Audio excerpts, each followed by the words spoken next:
चलिए दोस्तों, आज हम लोग समझते हैं मिरर क्या होता है और साथ में समझ लेंगे प्रतिबिंब क्या होता है, यानी परछाई और छाई ये सब क्या होता है, कैसे बनता है। देखिए, ये जो दर्पण है, आप कोई सा भी ले लीजिए, पारदर्शी पदार्थ।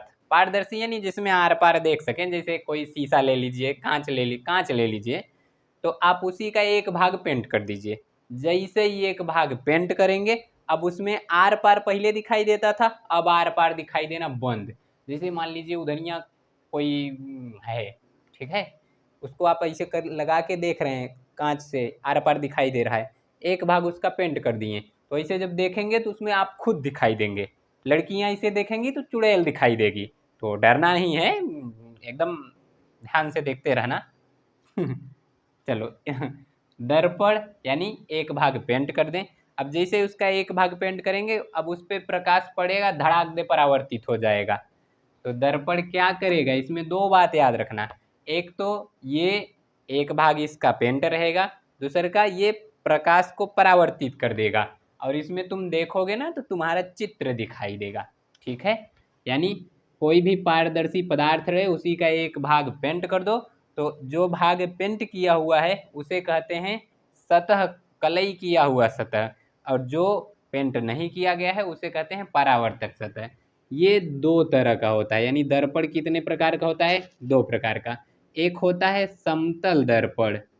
क्या होता है, समतल दर्पण, अंग्रेजी में कहते हैं प्लेन मिरर। और एक होता है गोलीय दर्पण, अंग्रेजी में इसको कहते हैं स्फेरिकल मिरर। एक और होता है परवलयिक, तो उसको छोड़ो, वो सिलेबस में नहीं है।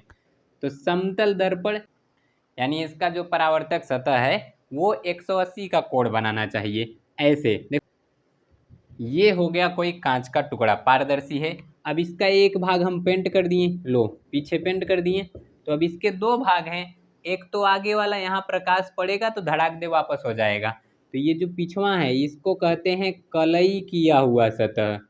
ये क्या है, कलई किया हुआ सतह।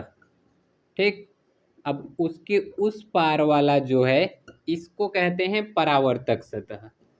तो दो भाग रहेंगे, कौन कौन से, एक परावर्तक सतह या उसी को परावर्तक पृष्ठ कहते हैं, एक कलई किया हुआ सतह या कह लो कलई किया हुआ पृष्ठ। तो ये देखो, इसका जो परावर्तक सतह है वो एकदम प्लेन है, चिक्कन है, तो इसी को कहते हैं समतल दर्पण। जिसमें तुम लोग चेहरा वहरा देखते हो वो क्या रहता है, समतल दर्पण। ठीक, अब दूसरा क्या है, गोली दर्पण, यानी इसका जो परावर्तक सतह है वो गोल होना चाहिए। ये जो गोली दर्पण होता है ना, ये गोले का बनाया गया रहता है। जैसे ये कोई गोला हो गया, अब इसी, ये आर पार दिखाई देने वाला गोला है, अब इसी का एक भाग पेंट कर दिए, बहरवा वाला पेंट कर दिए, या कह लो अंदरवा वाला पेंट कर दिए। तो पहले तो इसको काट देते हैं, काट दिए तो दो हो गया। अब एक कंडीशन है बाहर पेंट कर दें, एक कंडीशन है अंदर पेंट कर दें। तो इसको दो प्रकार के बांट देते हैं। एक होता है उत्तल, जिसे अंग्रेजी में कहते हैं कॉन्वेक्स, और एक होता है अवतल, जिसे अंग्रेजी में कहते हैं कॉनकेव। ठीक, देखो, जैसे ये है गोला, अब इस गोले को आधा आधा काट दिए, तो ये देखो इधर ऐसे आधा काट दिए और इधर ऐसे आधा काट दिए।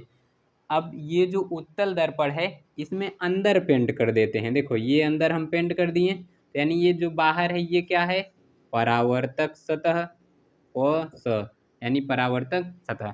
और अंदर क्या है, पॉलिश किया हुआ सतह या कह लो पेंट किया हुआ सतह। इसमें हम लोग बाहर पेंट कर दिए। ठीक, तो ये क्या है, अवतल दर्पण, और ये क्या है, उत्तल दर्पण। अब दूसरी परिभाषा भी होती है, ये जो उत्तल दर्पण होता है ना, इसका परावर्तक सतह उभरा होता है, यानी बाहर की तरफ निकला होता है, और इसका परावर्तक सतह अंदर की तरफ धंसा हुआ है। चलिए, जैसे हम एक को उदाहरण द्वारा समझाते हैं, चम्मच द्वारा। देखिए, ये क्या है, चम्मच है। अब इस चम्मच में इधर हम देखेंगे तो हमारा फोटो न दिखाई देगा, तो ये देखिए धंसा हुआ है कि नहीं। तो जो इसका भाग धंसा हुआ रहे, अगर उसमें देखेंगे तो ये क्या रहेगा, तो वो रहेगा अवतल दर्पण।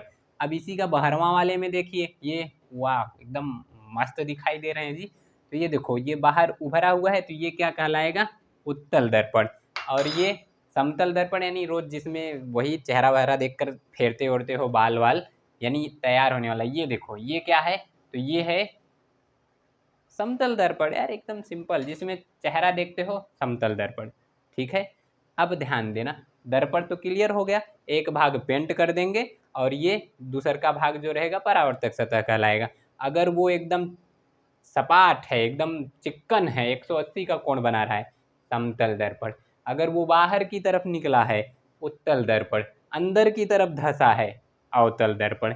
अब ध्यान देना, प्रतिबिंब, प्रतिबिंब यानी कि जहाँ पर दो प्रकाश किरण मिलती हैं वही क्या बन जाता है, प्रतिबिंब। ठीक है, अब यहाँ कंडीशन है, एक तो प्रकाश किरण सही में मिले और एक तो मिलता हुआ प्रतीत हो, यानी हम लोग जबरदस्ती मिलाएं। तो ये भी दो प्रकार का होता है, एक रहता है आभासी प्रतिबिंब और दूसर का रहता है वास्तविक प्रतिबिंब। कैसा रहता है, वास्तविक प्रतिबिंब। तो ये कैसे मिलता है, कैसे मिलता हुआ प्रतीत होता है, ये आगे वाले वीडियो में समझा देंगे। याद रखना, जो ये आभासी प्रतिबिंब है ये हमेशा कैसा बनेगा, सीधा। और ये जो वास्तविक प्रतिबिंब है ये कैसा बनेगा, उल्टा। तो अब ध्यान देना, ये जो अवतल दर्पण है इससे वास्तविक प्रतिबिंब भी बनता है और आभासी प्रतिबिंब भी, यानी सीधा और उल्टा दोनों इससे बनते हैं।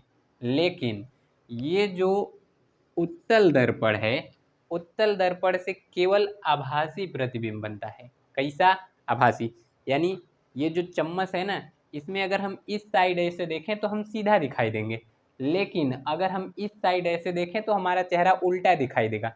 ये मार्करवा हम देखें तो कैसा देगा, दिखाई देगा उल्टा।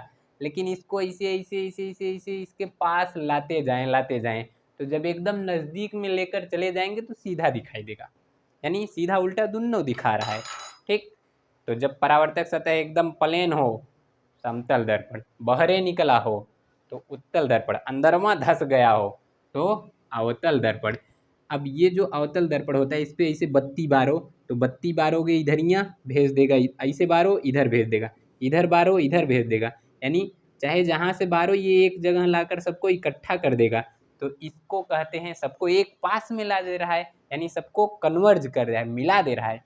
तो इसके अवतल के साथ साथ इसे अभिसारी लेंस भी अभिसारी दर्पण भी कहते हैं। कौन सा दर्पण, अभिसारी दर्पण। और हियाँ तनिक बत्ती बार के देखो, बारोगे हियाँ चला जाएगा हुआं। ठीक है, यानी ये प्रकाश किरणों को भगा दे रहा है, तो इसको कहते हैं अपसारी दर्पण। कौन सा दर्पण, अपसारी, यानी जो एक जगहिया पर ला दे अभिसारी, जो दूर दूर भेज दे अपसारी। अपसारी किसको कहते हैं, उत्तल को। अभिसारी किसको कहेंगे, अवतल को। ठीक, और प्रतिबिंब क्लियर है, जब दो प्रकाश किरण सही सही में मिले तो वास्तविक प्रतिबिंब बनेगा, वो कैसा रहेगा, वो उल्टा। और जब दो प्रकाश किरण मिले ना, जबरदस्ती मिलाएं या कह लो मिलता हुआ प्रतीत हो, तो उसको कहते हैं आभासी, और ये कैसा बनेगा, सीधा। जैसे देखो, एक प्रकाश किरण ऐसे गई और यहाँ पर कोई दर्पण रखा है, इधर आ गई, फिर दूसर का इधर ही से गई यहाँ आ गई, तो इस पॉइंट पर मिल जा रहे हैं ना, तो यहाँ सही सही वाला प्रतिबिंब बनेगा, कौन, वास्तविक। लेकिन अगर यहाँ पर देखो इस तरह से है, ऐसे है, यहाँ ये प्रकाश किरण टकराया भाग गया उधर, तो ये सब अभी प्रतिबिंब कैसे बनता है आगे बताया जाएगा, यहाँ बस ऐसे समझा दे रहे हैं। एक को हम प्रकाश किरण यहाँ से ऐसे इधर से भेजें, इधर ऐसे ये आया, इधर ऐसे चला गया, इसको पिछुआ ऐसे ले गए, ऐसे पिछुआ ले गए, तो यहाँ जब मिल गया, तो जहाँ देखो ये जबरदस्ती पिछुआ ले जाके मिलाए हैं ना, तो ये कहलाता है आभासी प्रतिबिंब। और वास्तविक तो देखो सही में मिल गया है। ठीक, तो ये क्या था, दर्पण, ये क्या था, प्रतिबिंब। इसका पहिलका पार्ट यानी परावर्तन वो अपलोड है, तो बढ़िया से देखिए, जहाँ जिस टॉपिक में दिक्कत रहे बताइए। तो आई होप ये सब आपको समझ में आया होगा। मिलते हैं अगले टॉपिक में, तब तक के लिए जय हिंद।